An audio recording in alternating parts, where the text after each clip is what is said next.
Contiene spoilers. Regreso al futuro, Indiana Jones, Jurassic World, Star Wars, Matrix, El Caballero Oscuro, Guerra Mundial Z, el universo Marvel. Grandes superproducciones, grandes éxitos de taquilla. Hemos disfrutado mucho con toda esta saga de películas, pero contienen grandes fallos de guión.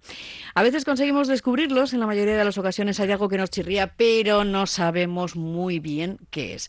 Así que, para que no se nos vaya la cabeza y pensemos, bueno, hay algo que no nos funciona bien, llega Andoni Garrido con un libro que se llama Agujeros de guión. Le hemos escuchado también en su canal de YouTube homónimo y explicando un poquito una de esas películas por las que se decidió a estudiar cine. Está con nosotros Andoni Garrido. ¿Qué Hola, tal? muy buenas. Bueno, canal de YouTube. Dos canales de YouTube. Empiezas con uno dedicado a la historia, a una historia a tu manera, de una forma didáctica, sencilla, y luego te pasas a hacer este otro canal, el de Agujeros de guión. No sé si es que se te queda corto el canal de YouTube y dices, bueno, yo con esto ya hago un libro y venga, y ahí acabas de publicarlo con la esfera de los libros. Agujeros de guión que, diferenciamos, no son gazapos, son algo mucho peor. Son peor, están peor valorados porque son fallos como mucho más profundos que afectan más a lo que es la construcción de la trama y de los personajes. La diferencia con los gazapos, ¿cuál es? Los gazapos simplemente son fallos de récord que al final, quieras o no, van a ocurrir sí o sí. A cualquiera le puede pasar porque son inevitables. El vaso de Starbucks en Juego de Tronos, Exacto. eso es un gazapo de libro. Sí, exacto. O cuando en un cambio de plano contra plano, pues una persona aparece con objetos diferentes en las manos, pues bueno, pues al final es que es imposible de controlar.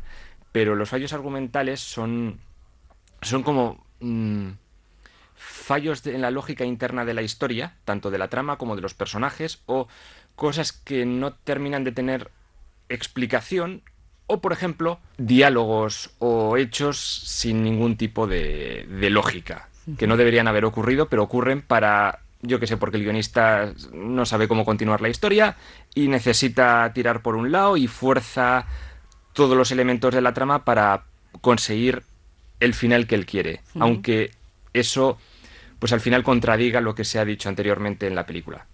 Bueno, yo puedo entender que el guionista no sepa por dónde llevar la historia y bueno, decida ir por un lado o por otro y se creen ahí unos agujeros de guión impresionantes.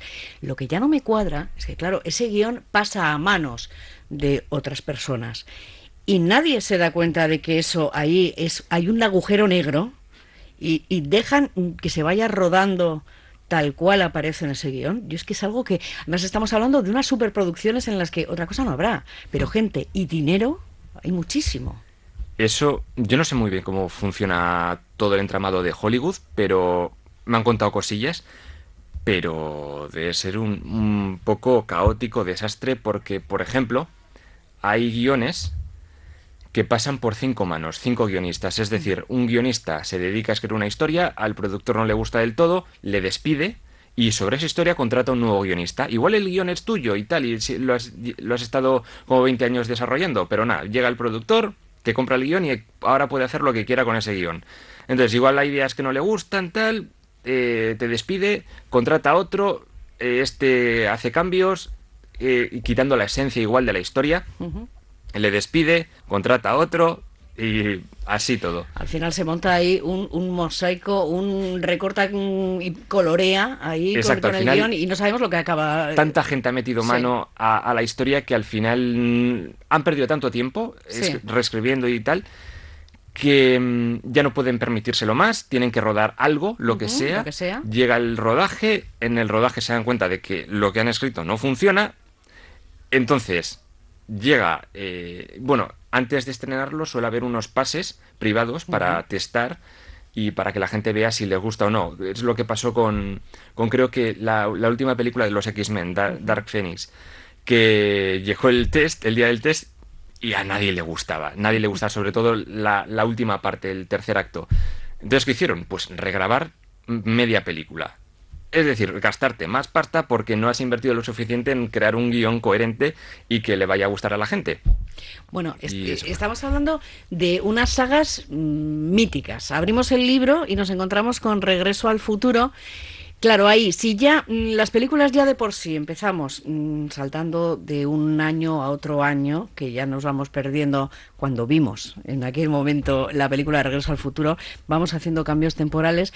Si ya los guiones también tienen agujeros, acabamos de volvernos locos del todo con Regreso al Futuro, porque Regreso al Futuro, bueno, él, el protagonista va y va a su pasado, pero no puede intervenir en la historia, porque si no él no nacería, su padre y su madre no se conocerían, pero luego ahí hay unos agujeros impresionantes. Sí, con viajes en el tiempo es que suele pasar siempre. No puedes hacer una película con viajes en el tiempo sin liarla de algún modo. Pero mucho, mucho. De todas formas, es que tampoco sabemos cómo funcionarían los viajes en el tiempo en realidad. Creo que científicamente es imposible. Pero bueno, quitando eso, quitando que al final viajar en el tiempo es una fantasía, el problema de Regreso al Futuro es que en la primera establece que los viajes en el tiempo son una línea continua, mientras que en la segunda cambia a, si hago un cambio, creo un mundo alternativo. Y en la tercera creo que pasaba algo diferente. Entonces, es como que la saga poco a poco se contradice entre ella. Bueno, yo no sé si estamos haciendo amigos entre los guionistas, ¿no? Ya partiendo de esa base. Y no sé si estamos haciendo amigos también entre los oyentes muy cinéfilos, porque igual dicen, bueno, ahora yo si voy a volver a ver estas películas, pero ahora sé que tienen unos agujeros de guión, quizá no las disfrute como las disfruté en su momento, inocentemente, en la que en la mayoría de las ocasiones ni me he enterado, ni que había agujeros de guión, ni nada. Algún gazapo, y si es muy, muy visual y es una cosa como muy descarada. No sé. Yo tengo que decir que todas las pelis de las que hablo, o la mayoría, me encantan. Es decir, las vuelvo a ver y me encantan. ¿Tienen fallos de guión? Sí, pues todas las películas más o menos, en menor o mayor medida, van a tener agujeros de guión o cualquier cosa, pero es que Regreso al Futuro, tú la ves y vale, puede tener los agujeros que quieras y eso de cambiar el futuro para volver al pasado, pues no tiene ninguna lógica, pero bueno, es que son pelis divertidísimas que las disfrutas y bueno, este libro es más que nada para la gente que tenga curiosidad para profundizar un poquito más en las películas, pero yo entiendo que haya gente que lea esto y ya no las pueda volver a ver igual. En mi caso no, en mi caso las sigo viendo, les tengo mucho cariño, entonces. ¿Cuántas veces has visto estas películas para llegar a descubrir todos los agujeros de guión? Depende de las películas. Por ejemplo, las que he elegido las he visto bastantes. Regreso al Futuro me la habré visto como 40 veces, yo qué sé, no podría estimarlo. Pero hay películas que salen mucho mejor. Depende de la calidad, claro. Por ejemplo, las de Resident Evil, la saga, Dios mío, es que con verla una vez ya ves todos los agujeros de guión habidos y por haber. Con otras películas mejores tardas mucho más. Tengo que verlas como 2, 3 veces para intentar aclararme, porque mientras la veo voy tomando notas y tal. Pero al final hay veces en el que digo, joder, no me compensa hablar de esta película porque tiene tan pocos agujeros que le doy mi aprobado. Bueno, hablando de agujeros de guión, yo creo que hay un género, a mí no me gusta mucho hablar de géneros en cine, pero bueno, vamos a dejarlo, hay un género que es el de terror, en el que hay los agujeros de guión, yo creo que son impresionantes. ¿Por qué la protagonista va a ese bosque oscuro donde sabemos que le va a ir mal o a esa casa abandonada y te sorprendes a ti mismo hablando a la televisión, a la pantalla diciendo, pero no vayas por ahí, loco de la vida, que no, o sea, ¿por qué se suceden tantas situaciones ilógicas? Sí, a mí siempre me ha sorprendido lo de, se ha apagado la luz, voy al sótano. Es que este tipo de cosas, es que además es que es tan recurrente. Yo no sé si es porque es lo que, no sé, supongo que será lo que funciona, pero eso es terrible. Es que eso es quitar la lógica de una historia, es decir, la lógica que te dice, en esa situación, estar juntos en un sitio, por ejemplo, un salón, donde puedas tener una visión global de todas las puertas y tal, y todas las ventanas, etcétera. Pero claro, la lógica, bueno, la no lógica de la historia de terror es necesitamos que los personajes se separen, es decir, el guionista necesita que los personajes se separen para que el asesino de turno pueda ir cargándoselos uno a uno. Entonces, claro, necesita separarlos. Entonces, ¿qué opciones tienes? Ya son como recursos guionísticos elementales. Que se apague la luz, que haya un ruido fuera y que haya un personaje curioso que quiera inspeccionar. Que uno vea una sombra y también decida abandonar al grupo, o simplemente que lo verbalicen diciendo, chicos, hay que separarse, que tenemos que hacer una cosa y tenemos que hacer otra cosa. Tienes 20.000 excusas, al final son Sí. excusas para conseguir tus propósitos. Oye, hablábamos en la presentación de las pelis que has elegido. Pues, por ejemplo, Regreso al Futuro, o Matrix, o todo el universo Marvel, o Jurassic Park, Jurassic World, La Guerra de las Galaxias, que yo sigo llamándolo así en vez de Star Wars. No sé, para mí seguirá siendo La Guerra de las Galaxias. ¿Por qué has elegido estas? ¿Porque son las que más te gustan? ¿Porque tienen muchísimos agujeros de guión? ¿Por qué? Bueno, hablé con la editorial y más o menos entre los dos elegimos una especie de selección variada, de géneros variados y tal, y luego sobre todo clásicos, más clásicos de los 80 y creemos que es una muestra bastante de pelis guays, de pelis que a la gente le puede gustar y que puede atraer para que la gente lea el libro. Bueno, agujeros de guión con todas estas sagas, y hay un apartado que antes lo comentábamos fuera de micrófono, que al final del libro que hay referencia a películas y agujeros de guión de esos como... Pues como muy clásicos. A mí, por ejemplo, sí que me hacía gracia leer el de Gremlins, como saben los Gremlins, en qué hora viven, si a las 12 de la noche ya va a pasar, si incumples cualquiera de las tres normas, va a pasar, pero tiene que ser a las 12:00, a partir de ahí, no. De hecho, fíjate que ese agujero se puso tan de moda cuando se estrenó la primera de Gremlins, que en la segunda hacen un chiste referente a lo del avión. Lo de qué pasa si estoy sobrevolando zonas horarias. Y hay un cambio horario. ¿Qué pasa? O sea, tengo que tener bien claro que a las 12, pero las 12 ¿de dónde? La verdad es que es una lectura muy, muy entretenida. No sé si has pensado en la gente que va a leer el libro. No sé si tienes una especie de público objetivo, de target, porque claro, tenemos que retroceder en el tiempo bastante con estas películas. No sé si es ya para gente... Pues bueno, ya que tenemos una edad, o no sé si es un libro que va a conseguir enganchar, si pienso yo, por el universo Marvel, por ejemplo, a la gente más joven, para descubrir esos agujeros de guión. No sé si eso lo has pensado. Claro, tiene un poco de todo. Tiene el baremo ese de entre la gente adolescente, que le va a gustar las dos primeras fases de Marvel, hablo hasta Los Vengadores 2, me parece. Y luego también recoge un público de Regreso al Futuro, la saga de Jurassic, bueno, es la de Jurassic World, pero bueno, es para nostálgicos también. Y también para joven Avatar, Guerra Mundial Z, las clásicas de Star Wars también están ahí, pero es que esas no tienen edad, yo creo. Yo creo que incluso si eres muy joven, has tenido que ver alguna vez las antiguas Star Wars.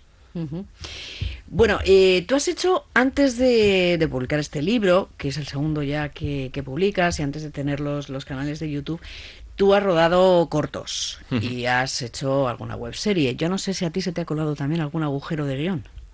Probablemente. Y va a haber que visionarlo todo otra vez, decirte, oye, Andoni, a ver, que aquí también ha habido una colada, ¿o qué? Y de hecho, lo comenté también hace poco, que tengo una novela escrita, pero no la publico porque la releí hace poco, la escribí hace varios años, la releí hace poco y dije, joder, pero si esto está lleno de agujeros de guión, y no me he dado cuenta. Es que, claro, hay que leerse las cosas bien, darles un nuevo enfoque, y ahí te vas dando cuenta de que, Dios mío, pues yo también los cometo y bastante gordos también. Bueno, no sé si eres aficionado a las series. ¿Te gustan o eres más de cine? Soy más de cine, pero suelo ver series también. Digo, porque, no sé, igual también podías pensar en esos agujeros de guión en las series, porque, a ver, los hay unos cuantos. Además, yo creo que en las series, al ser, pues eso, se dilatan más en el tiempo, ahí los guionistas cambian, sí o también. Da lo mismo, un capítulo lo hace un guionista o varios, y luego el siguiente no tiene nada que ver. Ahí yo creo que podrías hacer, yo creo que hasta una enciclopedia con unos agujeros de guión. Pues sí, de hecho en el libro al principio, en la introducción, hablo de series como Perdidos o como Juego de Tronos, que sobre todo en las últimas temporadas es cuando quisieron apresurarlo todo para conseguir el resultado que querían, que era el final al que querían llegar, y se les metió algún agujero de guión para poder engancharlo todo. Y Perdidos, bueno, Perdidos que a mí me encanta, es mi serie favorita, disfruté como un enano en su época cuando la sacaron, pero reconozco que, joder, que está muy manchada de cambios de showrunner, cambios de guionistas. Creo que también les afectó la huelga de guionistas, entonces Les estuvieron como afectó, una sí, sí, sí. temporada en un limbo. Y bueno, pero ya te digo, tendrá muchos fallos, pero es mi favorita, es mi serie, la serie que me maravilló en su día. Bueno, proyectos a partir de la publicación de Agujeros de Guión, ¿ahora qué? Pues seguir con los canales y ahora voy a empezar a escribir una novela, espero que sin agujeros de guión, voy a esforzarme al máximo para que no haya, pero aparte de eso, pues poca cosa. Bueno, poca cosa dices tú, a mí ya me parece más que suficiente. Antoni Garrido, que acaba de publicar Agujeros de Guión, bilbaíno, licenciado en Comunicación Audiovisual por la Universidad de Navarra, máster en Guión de Cine y Televisión. Ha hecho cortos, ha hecho webseries, ha pasado por productoras de cine, por periódicos, por escuelas de cine y teatro como Anima Escola, donde ahora estás como profesor de guión. Mm. Bueno, y ese componente docente, ¿qué tal se te da? ¿Te gusta? A mí me gusta, sí, porque al final yo lo que hago es, lo del canal es estar solo en mi casa, delante de un ordenador editando. Escribir novelas, también, estar delante de un ordenador escribiendo.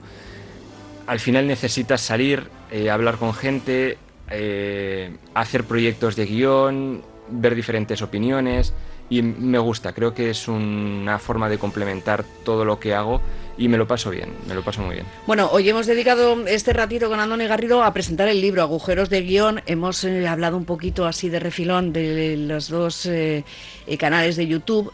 Uno es Agujeros de Guión, pero el otro se llama Pero eso es otra historia. Y es que es un canal en YouTube donde Andoni Garrido habla de historia. Y si te parece, te emplazamos para otro ratito, porque eso también hay que escucharlo, ¿eh? Hay que escucharlo también para engancharnos también a la historia, que es una disciplina que a muchos se les atraganta. Y bueno, pues Andoni ha conseguido a través del canal de YouTube hacerlo un poquito más sencillo, que no es cosa fácil. Andoni Garrido, es que ricasco por todo. Gracias a ti. Quiero verte.